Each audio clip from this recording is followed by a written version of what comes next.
পরিবহন শ্রমিক সাংবাদিকের সাথে গায়ে হাত তুলেছে, আপনারা অবশ্যই ব্যবস্থা নেবেন। যেগুলো অভিযোগ পাচ্ছি সবগুলোতে জরিমানা। আমাদের টার্মিনালগুলোতে প্রত্যেকটা টার্মিনালে গাবতলী, সায়দাবাদ, নোয়াখালীতে ম্যাজিস্ট্রেট, এক্সিকিউটিভ ম্যাজিস্ট্রেট, বিআরটিএর আছে। আমাদের ভিজিলেন্স টিম প্রত্যেকটা টার্মিনালে আছে। তো আমরা যারা যতগুলো অভিযোগ আমরা পাচ্ছি অতিরিক্ত ভাড়া অথবা অন্য কোনো হয়রানি, যেগুলো অভিযোগ পাচ্ছি সবগুলোতে জরিমানা আছে, কোনোটাতে ছাড় দেওয়া হয় নাই। আপনারা দেখেছেন যে গতকাল আমরা সায়দাবাদ গিয়েছিলাম, সায়দাবাদে জরিমানা হয়েছে, সকালে গাবতলীতে গেছিলাম, সেখানেও হয়েছে। আজকে এমনিতেই গতকাল হচ্ছে গাড়ির যাত্রীর ভিড়টা কম। ইতিমধ্যে আমরা বিআরটিসি থেকে 15টা বাস কালেকশন করে দিয়েছি। জামালপুর, টাঙ্গাইল ওই অঞ্চলে গেছে বাসগুলো, সিরাজগঞ্জ ওই অঞ্চলে গেছে।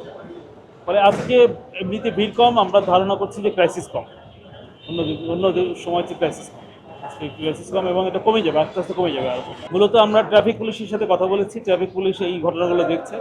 এমনও ঘটনা আজকে শুনলাম যে কোনো একটা গাড়ি আসছিল ফাঁকা ঢাকার উদ্দেশ্যে, মাঝখানে হিউজ পরিমাণ যাত্রীরা উঠে ওটাকে প্রায় জোর করেই গাইবান্ধা নিয়ে চলে গেছে।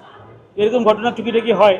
তো আমরা চেষ্টা করছি হাইওয়ে পুলিশকে সজাগ রাখতে, যেন এই ধরনের ঘটনা না ঘটে, এবং তারা তৎপর আছে। আমরা এই ধরনের ঘটনা ঘটলে আমরা অবশ্যই গাড়িগুলোকে ঢাকামুখী করব, এবং ঢাকামুখী হওয়ার জন্য যা যা প্রয়োজন, যানজট দূর করা বা গাড়িগুলোকে স্মুথ যাতে আসতে পারে সেই ব্যবস্থা আমরা করছি। সেনাবাহিনীকে আমি ফোন দিয়েছিলাম, সেনাবাহিনীর উপরস্থ কর্মকর্তার সাথে আমারই কথা হয়েছে, এবং এখানে যে এক্সিকিউটিভ ম্যাজিস্ট্রেট আছে তার সাথে কাজ করার জন্য সেনাবাহিনীকে আমিই বলেছি।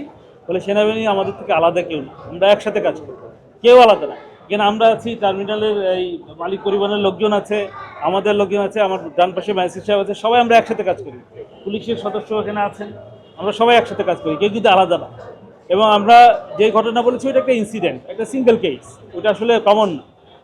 ফলে আমরা এখান থেকে যাত্রী সরানোর জন্য যা যা করার সবাই একসাথে করছি, কোনো আলাদাভাবে বিচ্ছিন্নভাবে কেউ করছে। নাম্বার 1 কথা, আমি গত ঈদে যখন এখানে ডিউটি করি, আমি তো এখানে ঈদে আসছিলাম, এসে আমাকে যেটা বলা হয়েছিল, তো ওনাদের কাছ থেকে আমি যেটা শুনেছিলাম, নোয়াখালী টার্মিনাল এই ধরনের কোনো রকম অনিয়ম থেকে মুক্ত।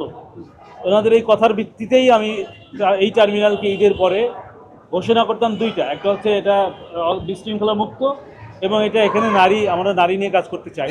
আমরা মূলত নারী নিয়েও কাজ করতে চাই, নারী যাত্রীরা যেন এখানে নিরাপদে আসতে পারে সেটাও কাজ করতে চাই। সেই বিষয়ে আমরা একটা ঘোষণা দিতাম। এই সিচুয়েশন আপনি একটু বলেন যে আমরা চাই যে যারা যে পরিবহন এবং পরিবহন শ্রমিক সাংবাদিকের সাথে গায়ে হাত তুলেছে, আপনারা অবশ্যই ব্যবস্থা নেবেন, তাদের নাম দিবেন এবং তাদের বিরুদ্ধে ব্যবস্থা নিতে হবে।